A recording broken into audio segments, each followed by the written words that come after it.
నమస్కారం. మనం 3 D printing మరియు మోడర్న్ మెషిన్ల గురించి ఇప్పుడే మాట్లాడుకుంటున్నాం.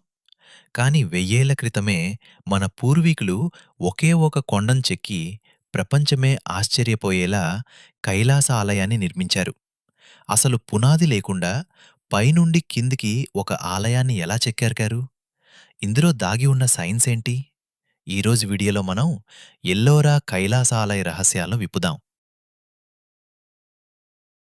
సాధారణంగా ఏదైనా బిల్డింగ్ కట్టాలంటే కింద పునాది వేసి పైకి వెళ్తాం. కాని కైలాసాలయం విషయంలో రివర్స్ జరిగింది. శిల్పులు కొండ పైభాగం నుండి కిందికి చెక్కుకుంటూ వచ్చారు.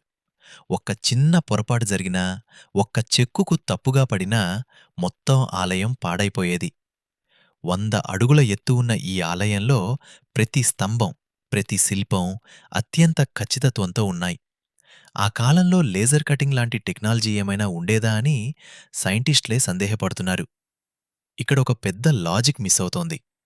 ఈ ఆలయాన్ని నిర్మించడానికి కొండ నుండి దాదాపు 4 లక్షల టన్నుల రాయిని తీసేశారు. సాధారణంగా అంత రాయి తీస్తే ఆ చుట్టుపక్కల గుట్టలుగా పేరుకుపోవాలి. కాని ఎల్లోరా పరిసరాల్లో ఆ రాయి ఆనవాళ్లు కూడా లేవు. కొందరు అది వేరే గ్రహానికి తరలించారనని, మరికొందరు ఆ రాయిని పొడిచేసి వేరే వాటికి వాడారని అంటారు. కాని ఖచ్చితమైన సమాధానం మాత్రం ఎవరి దగ్గరా లేదు. మొఘల్ చక్రవర్తి ఔరంగజేబు ఈ ఆలయాన్ని పూర్తిగా ధ్వంసం చేయాలని నిర్ణయించుకున్నాడు. ప్రయత్నం 1000 మంది సైనికులను పంపి 3 సంవత్సరాల పాటు రేయింబవళ్లు కష్టపడమన్నాడు. ఫలితం 3 ఏళ్ల తర్వాత వారు కేవలం కొన్ని శిల్పాలను మాత్రమే కొద్దిగా దెబ్బతీయగలిగారు తప్ప ఆలయ నిర్మాణాన్ని ఏమీ చేయలేకపోయారు. చివరికి ఔరంగజేబు ఓటమిని ఒప్పుకుని వెనుదిరిగాడు. రాజ్యాధికారం ముందు శిల్పకళ ఓడిపోతుందని ఔరంగజేబు భావించాడు. కాని వేలమంది సైనికులు 3 సంవత్సరాల కష్టం కూడా ఆ అద్భుత కట్టడం ముందు చిన్నబోయాయి. ఆ రాయి పటిష్టత వెనుకున్న రహస్యం ఏంటో ఇప్పటికీ ఎవరికీ తెలీదు. ఆ రాతి పటుత్వం వెనుకున్న రహస్యం ఏంటో ఇప్పటికీ అంతుచిక్కదు. మీకు తెలుసా? ఈ ఆలయం కింద ఒక పెద్ద సొరంగ మార్గం ఉంది. ప్రభుత్వం దానిని భద్రతా కారణాల దృష్ట్యా మూసివేసింది. మిస్టరీ.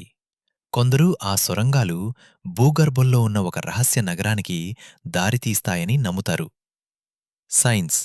ఇక ఇక్కడి డ్రైనేజీ సిస్టమ్ చూస్తే ఆశ్చర్యం వేస్తుంది. వర్షం పడితే నీళ్లు ఎక్కడా నిలబడకుండా రాతిలోనే చెక్కిన పైపుల ద్వారా బయటికి వెళ్తాయి. 1200 ఏళ్ల క్రితమే ఇంతటి ఇంజనీరింగ్ ఎలా సాధ్యమైంది? కైలాసాలయం కేవలం రాయి కాదు, మన భారతీయుల మేధస్సుకు నిలువెత్తు సాక్ష్యం.